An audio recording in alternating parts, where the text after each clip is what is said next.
Abusian for me mama akwaba adeba Xposed so na asama pepese me de ebetubia on say eba sunsun some say na especially with Christianity, Muslim and nkofo eji sunsun be dey be a Buddhist obia ne se ne wote abrabose spiritually na your man TV or enter they call them the mystic twins as they are kind of Buddhist. That is what they believe. And the interview be I interview money asema ye bi so omo no omo try say, do you know something when it comes to Jesus Christ branding? Because Jesus Christ branding you know na ye ka say Jesus Christ obi benyem ne ma many ade honhum and you be an abofo bi spirit bi benyem ne Mary no yentro Joseph ono na wonyem Mary, but for him to look so holy na Bible no look crouching na ni pentumi gin ndi no any ye free said Joseph ntumi anyem no so yentro the branding na my but omunka so munji Jesus Christ.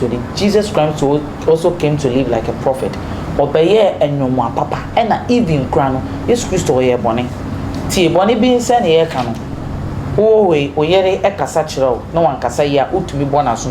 But you did not beat her because bone keke, but you beat her for the right reason. Jesus Christ a true baby no twa e was already for the right reason. But obia ye bone bane papa e do so sin den bone no san same way na mrantie e den e kan e na bia yenkotie ensema mrantie e kan. Jesus. Yes, he's part of the masters. He's part of the masters. He oji Budadi, oji Yesu edi, oji Muhammad edi, oji Yesu tano edi, oji Antoine edi. Bi Yesu zunipa bi ose woni the Christian. So enipa, Yesu no enipa. Na wakono o atenka se minu mi no. Obi wade agbofu. O atenka. Nti Yesu no enipa.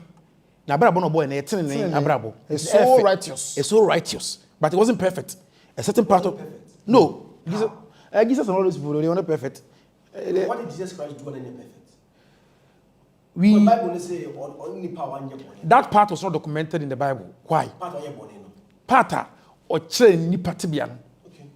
Only one part was documented in the Bible, which was when he got anger. And anger so is part of the seven deadly sins. Our china by bank of no nankayasam. So also for a right reason. Now also you kaseti na bona. Is it for a wrong reason? It's for a right reason. What for say Jimmy papa na suma? It's for the right reason. It's no justification of these things or nipa. And otis say yes we nipa. Enya wan wan so pa obi asom. Enya wan wan so bi di obi atam. Enya wan wan so konfo bi di obi yere. Enya wan wan o nipa. O akono o atenka o bufu o yaw o anigye. But the goodness outweighs the bad. To do na chitu anamo a ebebo. So there have been so many precedents before Nana Akufo-Addo. You can't tell me say during papa Nana president Kufuor Amamere so there wasn't scandals and everything. Now, so no, the good outweigh the bad. Sana na ngopo ya duma dachi bi no na do so free so a ye no compare ni obetana so be ka say wow. No sana boy o sana o ya de. It is sana tie Yesu mu nyina na wo ka e wo mu nyina ho. Cause wo mu nipa ye wo mu nipa so tebia. Say Bible no e twa entraba. And the Bible no twa Bible no it's not ade a wo say hweso de bobra. Me ha Bible so bobra. I will say ade hweso e di esunya abrabo mu nimdie. It's not a guideline to live life. That will be so powerful, man. Left man.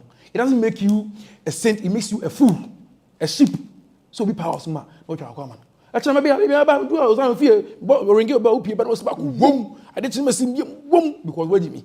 The Bible says he was 110 left. 210 left, man. But I'm sure the Bible wasn't saying that literally. Say your boss man. We live in the literal world. Bible means something we no. But I tell you, people can or only person so dream who tells us say the it's not what we also we are dream to see ne thinking capacity.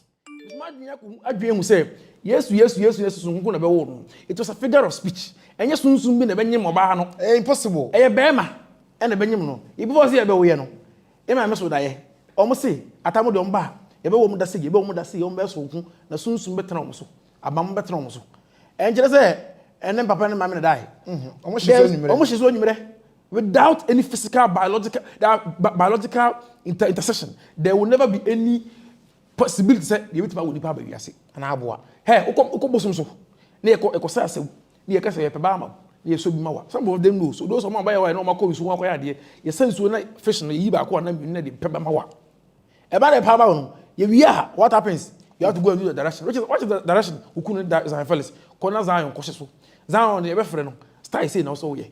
o yere no ne da But say most women na sunsun no ntimi mbehye so da I'm sure so that it is impossible. Unrealistic. The spirit will then whoso na account ba na ahye no sunsun no mo eden or the sunsun ma hoden ehunam ebedi akire enti no bosom ani ba obi se bosom ba bosom ani ba ombo bosom ombo ba yesu wa anwan ko ba bi ko di aduro na onya ba enye be ko dia so for bia na say meje me ba all of these things a silly talk. And no, what was I watching to see and then review say Mary slept with somebody, so she didn't give as Nikunu na Joseph. And the Bible catcher say your spirit be as an angel in a shame is to make the Messiah's branding divine. Branding. Yes, branding. No. So we want to strong kwan so. We nyina this person odi be 40 years no continue biase. Ana ka ho. Continue biase na akwa bi nam ho. E say akwa do betwem obi kun o. No so dem. Otra ma kun no. Okọ kotra ma akwa kun. So anything what trendy all over the world. Yes, the biggest temple. You Christianity Islam and the trust. Enti no obiya ya de a oye yes. Obiya wa de oye ya e man dem soronko e wo wiase. Na nei 2023 no aka chem se kronfo bi tijanhin so. Udu obetwa optimism mi nkoni kutem tina da achen ga se twins. No. Enye adwuma. Enti no all of these people yesu mu nyina mu ye nipa mba nipa stable. On bara bo ne soronko. Enti omu di no tumi abegina mu. Sane ya abosom no ne nipa o. Bebrebe na ye nipa. Most of them esota na mu nyina mba se nipa tebia. Enti esota no ne suma ne ba no kuta koto ayi ejan kuta se kuta. No mo ye hunters. Enti no okuta tuo. Enti no okọ atamfo so a no man tuo boba ne abom ne aka no abom. Omu nyina mba nipa tebia. O ma bara bo no makuduro no. Ena ma kofo no chese ne ka na asemi. Ensemi so tori kakra wo. Yenso ne enyu hu pi. Enti u ka se kofo no ke tori kakra wo ma. Na un ka se yesi tori kakra wo ma. That means you are not enlightened. Why just know that tori kakra wo e wo we mu na say. And now we can see ase o kan Bible na asumbo asem no. Wo adwum nu say why would you let somebody slap you on the left and turn the right? Sanity unya sunsum kunkun. And that's what the Bible says. So benya bi. Sunsum kunkun no nipa bebere kan Bible o ma dwen ewu. Nipa bebere kan Quran o ma dwen ewu. Nipa bebere ti abosom o ma dwen ewu. Bebere ya bi ogun san no after ya so ka eso ne ho tira ne tira. Ne ho tira no. Obi gunsu ano sebe nkrafo yi bebere gunsu ano a sebe when you go there recently I had an encounter. Ebusianfo we de wasumwa na aha na medemu ebesi mi amede nkai boy ana semi ebromde ni limo alikem kwame amega obetumi aframi efo kenda sene ebesi share my crowd. Bye bye.